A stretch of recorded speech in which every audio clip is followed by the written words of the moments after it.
During the journey, Emily and Mr. Jenkins became friends. They talked about their lives and shared a love for stories. The train became a place for exchanging experiences.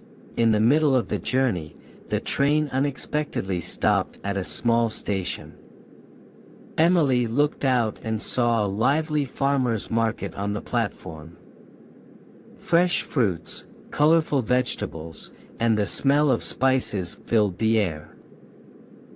Life surprises us sometimes, doesn't it? Encouraged by Mr. Jenkins, Emily decided to explore the market. She met a girl named Olivia, who was drawing the beautiful scenery. Hi.